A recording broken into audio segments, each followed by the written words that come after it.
and failure. So in ani siya ang traditional letter grade system. Yan siya. Ang A, nag-stand siya 90 to 100% means excellent. Ang A.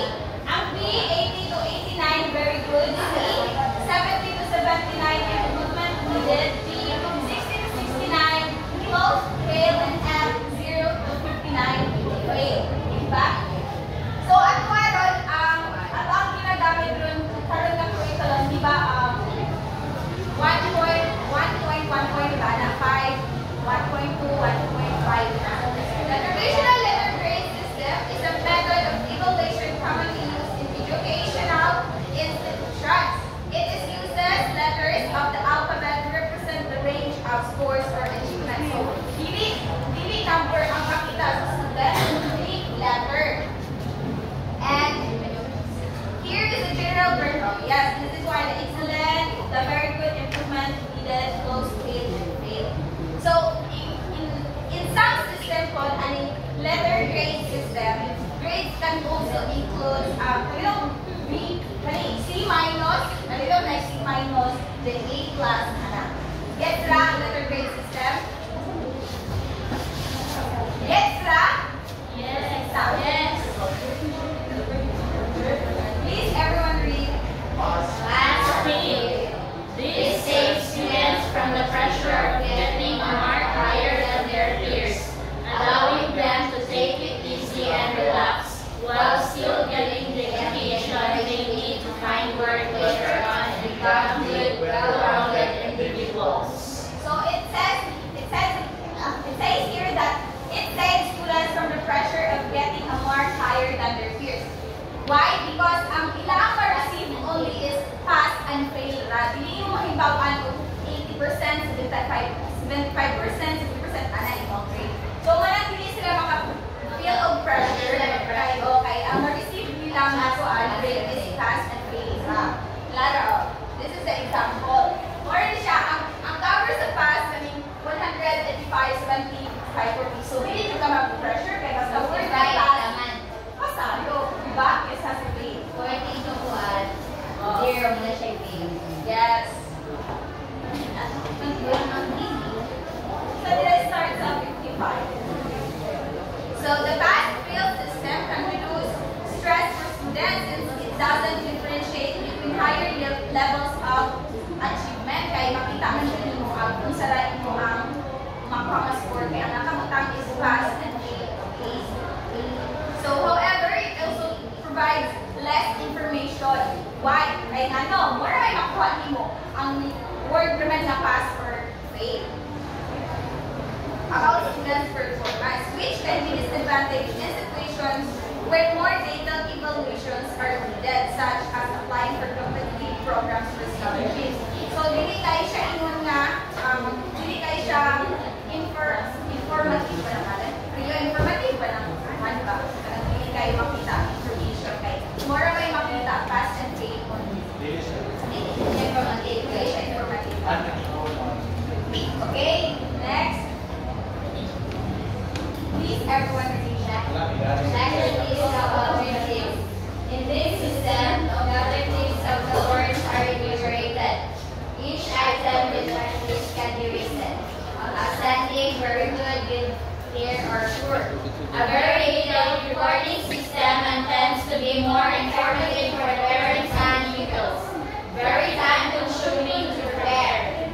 So, a checklist of objectives grading system is a method of evaluation that assesses students' performance based on a predetermined set of objectives for learning outcomes. So, there is a checklist of objectives. Wala siya, informative na kaayo siya. Kaya makita naman yung isa kaayo naka-rate sa grading system sa students. There example, example ni siya sa kuan.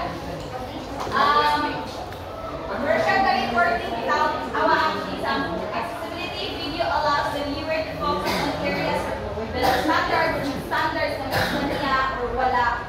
Diba? Or nalapas pa mo siya. Yeah. Checklist of criteria create indicators that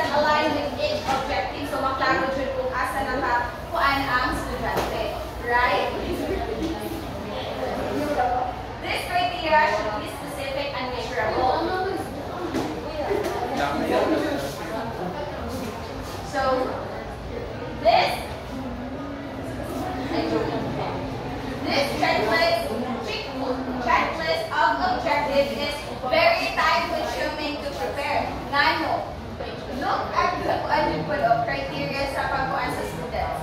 Diba? Lisod kayo siya kung atong time consuming kayo. Next. Letters to parents or guardians. Letters including emails provide both and the school with their ideas, concerns, and suggestions. Putting your thoughts in writing gives you the opportunity to take as long as you need to. State your concerns. Think over what you've written. So here in letter to parents or guardians grading system, ang teacher maghatag og letter sa parents to provide ang mabilang hibawon ang parents sa mga gipangbuhat sa ilang estudyante sulod sa eskwelahan. Ila ang mga records, dahan kayo. Mga concerns sa teachers, dayon suggestions. Putting your thoughts in writing gives you the opportunity to take as long as you need to. State your concerns. So, ang teacher maghatag og letter na naka-indicate dito ang concern niya sa students para mahibawan po sa ang parents or guardians. So, of course, ang teacher also, you need to think over what you have written. Kasi sa kung pagpataka lang kayo sulat sa letter, dayon ma-offend pa lang ang parents or ang guardian. Get now letter to parents or guardian? Yes. Yes. Why? Portfolios allow students to track their own learning progress over time. Helping teachers identify areas where students need improvement. Providing valuable feedback to students. Motivating students to do their best work. Saving teachers time when it comes to grading students' work.